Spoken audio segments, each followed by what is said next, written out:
Tooltics, conectando mentes con la tecnología digital. Hola a todos, bienvenidos a su programa Tooltics, conectando mentes con la tecnología digital. Este es un programa de la División de Tecnologías de la Información y Comunicación.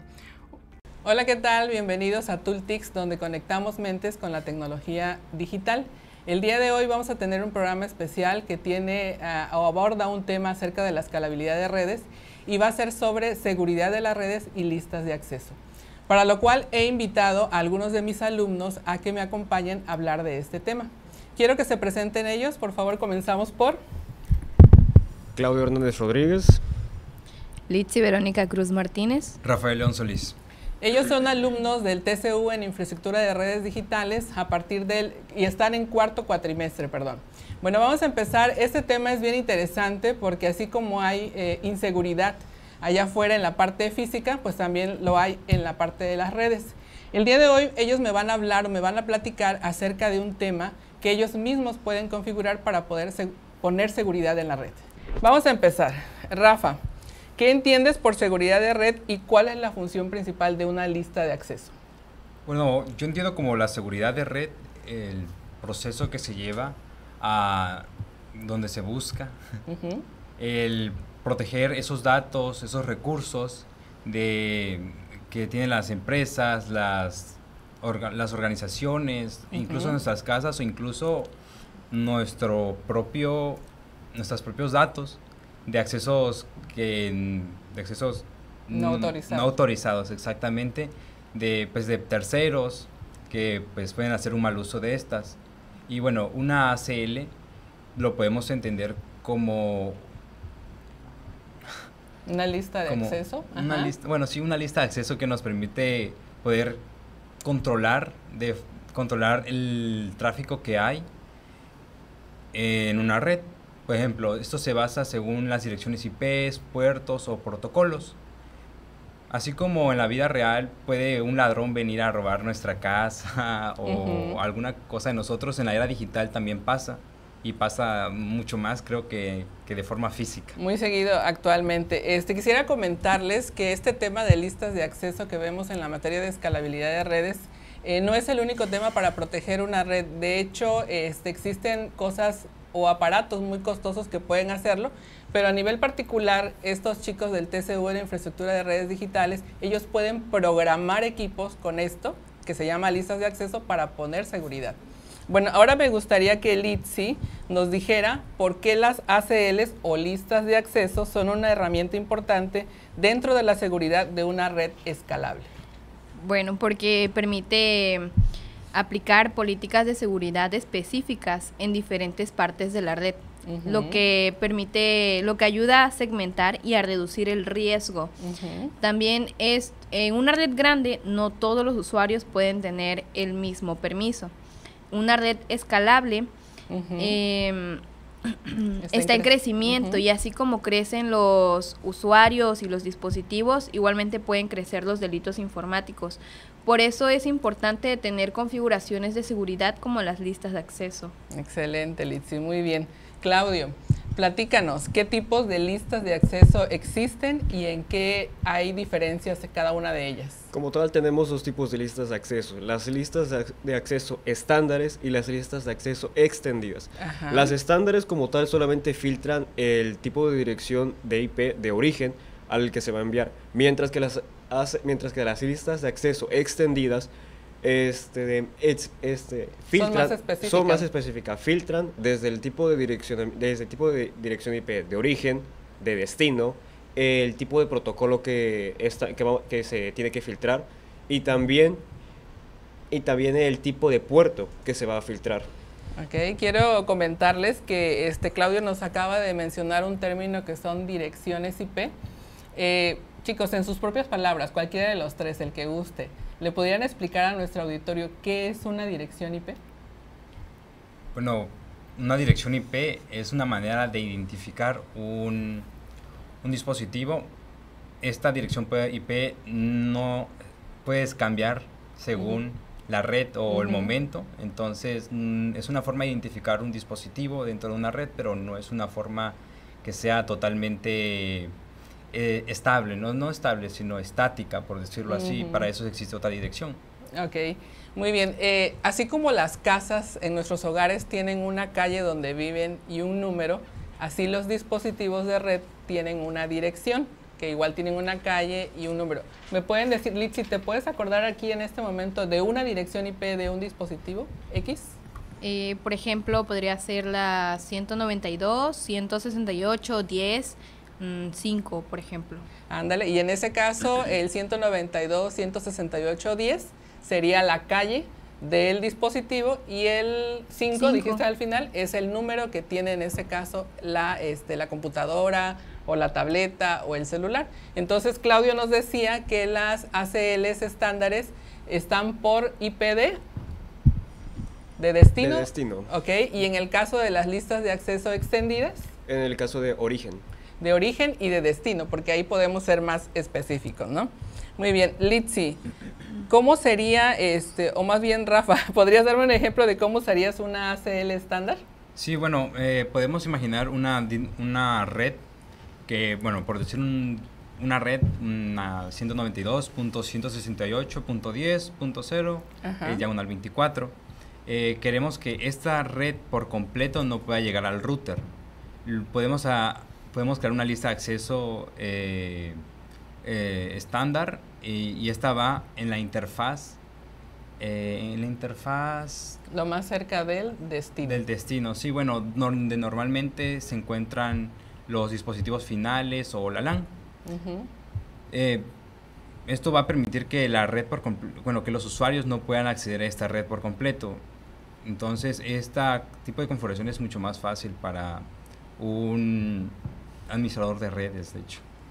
De hecho, ellos son los especialistas en filtrar qué sí entra y qué no entra a una red, y esto lo hacen por direccionamiento IP. Las listas de acceso, ¿en qué dispositivos se configuran, muchachos? Suele estar configurado en el router. En el router. El router es el dispositivo más inteligente o de los más que tienen más software y más capacidad para poder hacer este tipo de filtrado. Se puede decir que es un primer acercamiento a crear un firewall chiquito dentro de lo que es la red. Chicos, me gustaría que antes de continuáramos con la entrevista, le platicaran a nuestro auditorio cómo son las prácticas en el laboratorio acerca de este tipo de temas. ¿Qué es lo que hacen? ¿Cómo se organizan? Como tal, lo que hacemos es dividirnos en equipos, y en esos equipos de trabajo lo que hacemos es, con ciertas direcciones, tratar o realizar por completo de que cierta dirección IP no entre a otra dirección IP. Lo que hacemos allí es prácticamente filtrar qué entra y qué no entra a ciertas direcciones. Litsi, ¿con qué dispositivos trabajan en el laboratorio de Cisco? Pues normalmente estamos trabajando con los routers, entre ellos también se utilizan los switch y pues obviamente las computadoras de también, ustedes, que es de donde nosotros empezamos a configurar y programamos los routers. Muy bien, Rafa, cuando no tienen ustedes acceso al laboratorio de Cisco y tienen que hacer ejercicios y a veces se los tienen que llevar a su casa, ¿en qué trabajan para poder hacer todo esto? Bueno, trabajamos en la plataforma de Cisco Packet Tracer de la empresa de Cisco, que es proporcionado por la universidad de forma gratuita. Ahí trabajamos. Sí, de hecho, se trata mucho en el laboratorio de que ellos puedan experimentar algo de lo que es el ambiente real allá afuera en las empresas. Cuando los organizamos para que trabajen en equipos para hacer este tipo de solución de problemas, se arman equipos a lo más de 5 o 6 personas. En el laboratorio hay un rack por cada equipo de 5 o 6 alumnos, que está compuesto aproximadamente de unos 3 routers y 3 switches para que ellos puedan cablear y puedan conectar sus computadoras por el cable de configuración, el cable de consola, y puedan hacer todos estos tipos de problemas. ¿Qué problemas se han encontrado cuando empiezan a hacer estos ejercicios? Díganme qué errores o qué situaciones y cómo las han solucionado, algo de lo que se acuerden, de lo que han hecho. Normalmente suele ser errores en la parte de poner las direcciones IP. Hay algunas veces que colocamos las direcciones IP mal, o en otro caso suele ser la máscara, que ponemos la máscara con un valor incorrecto. Ajá, ¿qué otro tipo de problemas? Bueno, también puede ser en la parte del cableado, que algunos cables están haciendo falsos o que directamente los LEDs no se prendan y por lo tanto no tenemos comunicación. Ese también es otro tipo de errores que tenemos. Okay. Un error que siento que es muy común y que es el problema del humano es pues los errores que tenemos al leer, al ver los problemas, al entenderlos, ya que es un problema que siempre va a pasar, no importa la empresa, sino al ser humano cometemos ese tipo de errores, ¿no? Ándale, de hecho es muy común que los juguemos dentro de lo que es las prácticas y decimos, bueno, es un error de capa 8, en el sentido de que a veces es error no tanto de cables ni de dispositivos, sino error de cálculo en algunas veces por parte de ustedes. Pero bueno, todo esto que han estado experimentando, porque ustedes han estado entrando al laboratorio de Cisco desde el primer cuatrimestre, todos estos les ha dado una experiencia, ¿no? En cuanto a errores. ¿Han visto ustedes que hay errores que ya identifican y fácilmente los pueden resolver? Claro, por ejemplo, cuando nosotros hacemos configuraciones, a veces nos confundimos en el tipo de cableado, a veces no conectamos bien y eso hace que la práctica no se logre concluir de una forma correcta. Sí, yo le llamo a este asunto, este tipo de detalles como un troubleshooting. Ellos van aprendiendo, en base a los errores que se van cometiendo, ellos van adquiriendo experiencia. Y a veces es bueno que se enfrenten a muchos tipos de errores porque van aprendiendo cómo solucionar cada uno de ellos y cuando vayan a la vida real a trabajar con redes reales, ellos ya van a saber cómo solucionar este tipo de problemas. Muy bien, bueno, vamos a dejar hasta aquí esta partecita, continuando después de la pausa, vamos a seguir platicando con estos chicos del TCU en Infraestructura de Redes Digitales acerca de lo que es la seguridad de las redes y las listas de acceso. No se vayan, continuamos. Tooltics, conectando mentes con la tecnología digital. Hola a todos, bienvenidos a su programa Tooltics, conectando mentes con la tecnología digital. Este es un programa de la División de Tecnologías de la Información y Comunicación. Gracias por continuar con nosotros en Tooltics. Estamos platicando aquí con 3 alumnos del TCU en Infraestructura de Redes Digitales, con Claudio, Litsi y Rafa. Ellos nos están compartiendo lo que han aprendido acerca de seguridad de redes y listas de acceso en la materia de escalabilidad de redes. Muy bien, continuamos. Litsi, ¿cuál sería un ejemplo de una ACL extendida? Claro, pues podría crear una ACL que permita navegar en Internet solo cierto protocolo como el HTTP y el HTTPS, pero que bloquee el acceso a los correos electrónicos, como por ejemplo que podría nombrarse como un número que es el puerto 25. Todo esto se configura en los routers para controlar el tipo de tráfico que sale hacia Internet.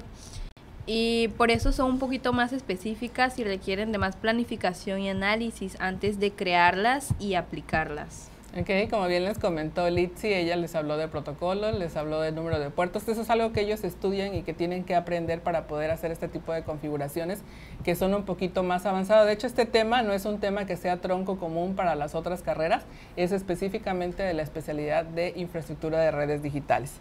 Claudio, ahora ya hablamos de que hay listas de acceso estándares y hay listas de acceso extendidas, pero ¿en qué parte de la red se deben de aplicar las ACLs para ser más efectivas, Claudio? Bien, al menos en el caso de las ACLs estándares se tiene que colocar lo más cerca del destino y en el caso de las ACLs extendidas se colocan lo más cerca del origen, porque al menos en el caso de las extendidas lo que van a hacer es verificar el tráfico que va a salir y en el caso de las estándares lo que hace es que verifica el tráfico que va a llegar. Ok, cuando Claudio se refiere a lo más cerca del destino y lo más cerca del origen, es que conoce toda la red y todos los dispositivos que están adentro de esa red y él determina o ellos determinan dónde va el origen, dónde va el destino y en base a eso ellos van a colocar esta sentencia de lista de acceso, ya sea lo más cerca del destino o lo más cerca del origen en un router. Ok, Rafa, ¿qué errores comunes deben evitarse al configurar listas de acceso? Bueno, hay, por decir dos errores muy comunes. Un error muy común es decir, es tipear la instrucción bueno, no tipear la instrucción DNI, que bueno, su traducción es DNI, viene en el inglés, es una forma práctica, supongo, es de denegar y any de cualquier cosa. Entonces, un error muy común no es poner esta instrucción que viene ya implícita en el ACL, y poner esa instrucción mal empleada puede llevar que se bloquee todo el tráfico de la red. Y otro es un problema muy común, es como nos dijeron mis compañeros, es que ponen mal la instrucción en la interfaz que no es, entonces no se llega a ejecutar de forma correcta. Cuando ellos programan una lista de acceso en un router, pueden tener más de un renglón o más de una sentencia cuando están configurando. Estas listas de acceso son secuenciales, es decir, van en orden, de la primera a la última. Y hay un renglón que yo siempre les digo a ellos, que es un renglón que está invisible y que solamente los inteligentes pueden ver, que se llama deny, y es denegar todo. Si ellos deniegan algo en una sentencia que ellos escriben y después no permiten, adentro está oculta esa sentencia deny, y entonces, como mencionaba Rafa, se deniega absolutamente todo y ya nadie va a poder entrar. Entonces ellos, en la parte de la creación de las listas de acceso, deben de hacer una planificación bien de qué es los renglones que van a configurar para que no cometan este tipo de errores que les acaba de comentar ahorita Rafa. Muy bien, Litsi, ¿cómo ayudan las listas de acceso a cumplir con las políticas de seguridad de una organización? Claro, pues esta permite traducir las políticas en reglas técnicas. Un ejemplo muy claro, pues algo básico sería si en una empresa se establece que solo personal administrativo puede tener acceso a un servidor, se configura una ACL que permita únicamente las IPs del departamento administrativo. Muy bien, excelente ejemplo.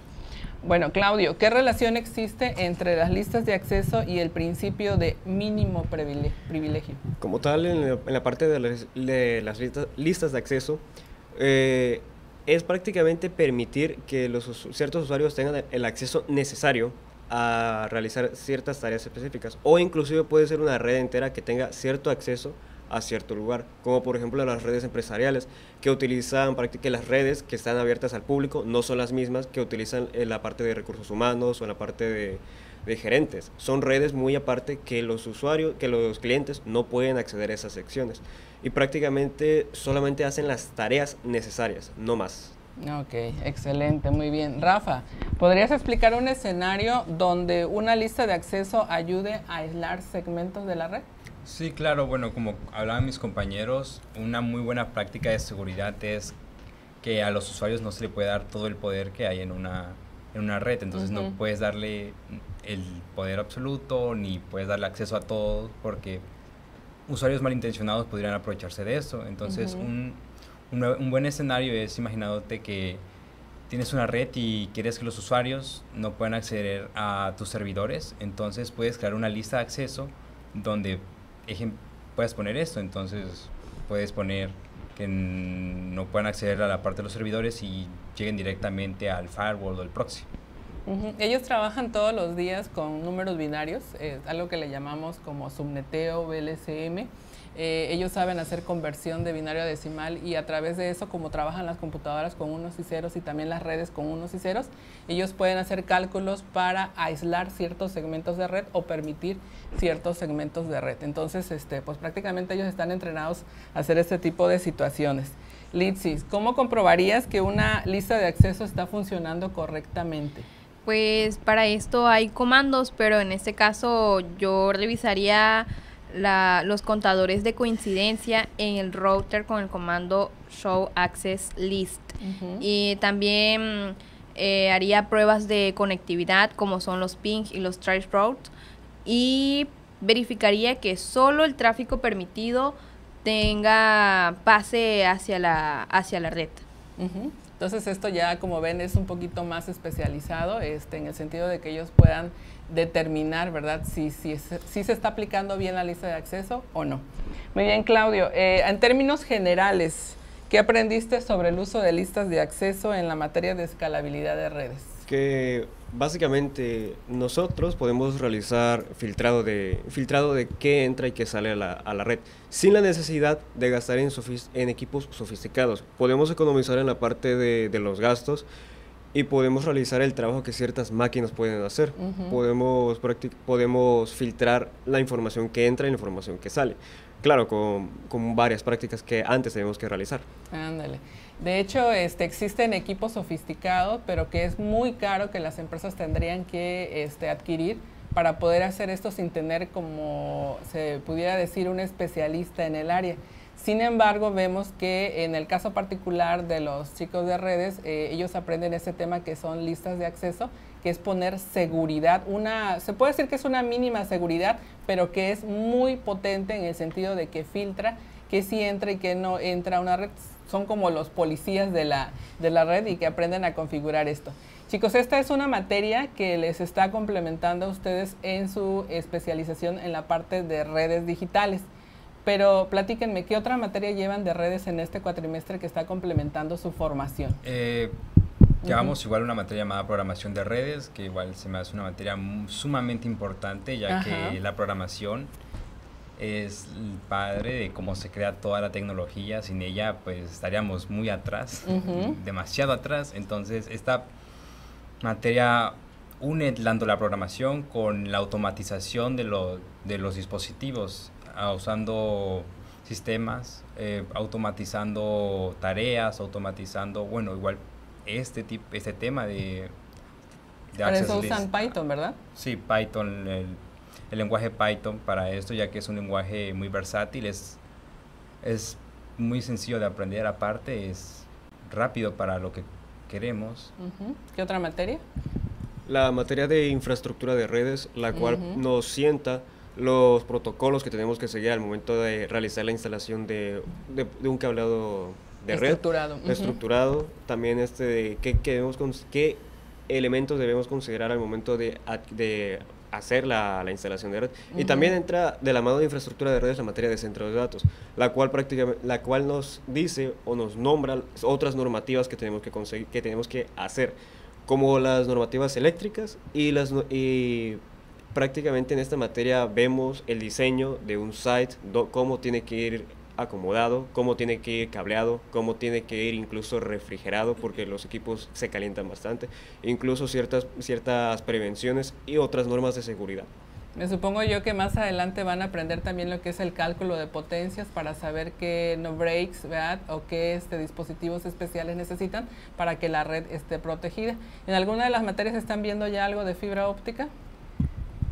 ¿Cableado, de infraestructura de redes? Estamos viendo en infraestructura de redes. El profesor hasta ahora nos ha estado enseñando básicamente parte de eso. Estábamos viendo los cableados principalmente, donde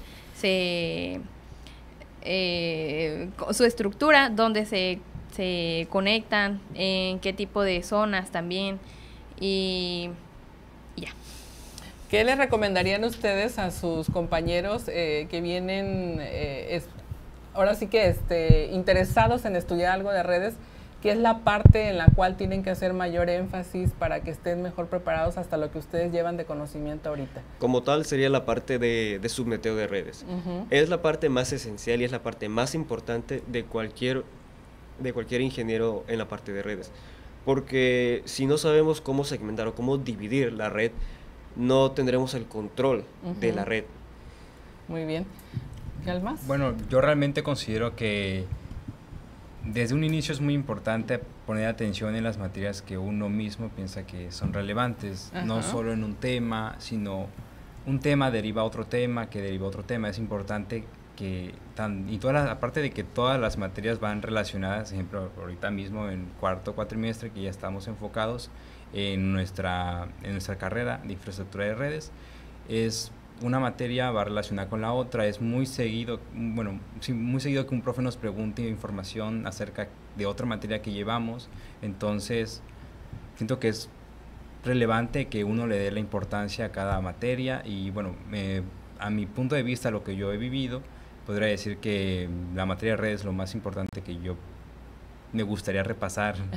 Si revolviera el tiempo, sería quizás los cálculos que se hacen de binario o hexadecimal, esos cálculos, las conversiones son muy importantes, no puedes faltar a esas clases, son muy relevantes. De hecho, nuestra profesora siempre nos lo ha dicho, nos avisa, en estas clases no falten porque sí son bastante relevantes. Sí. Muy bien, chicos. Bueno, pues les agradezco muchísimo, Claudio, Litzy, Rafa, por haber compartido todo este conocimiento pues con nuestra audiencia, ¿verdad? Los invito a que si están interesados a aprender un poquito más acerca de lo que son las redes, está esta especialidad de infraestructura de redes digitales.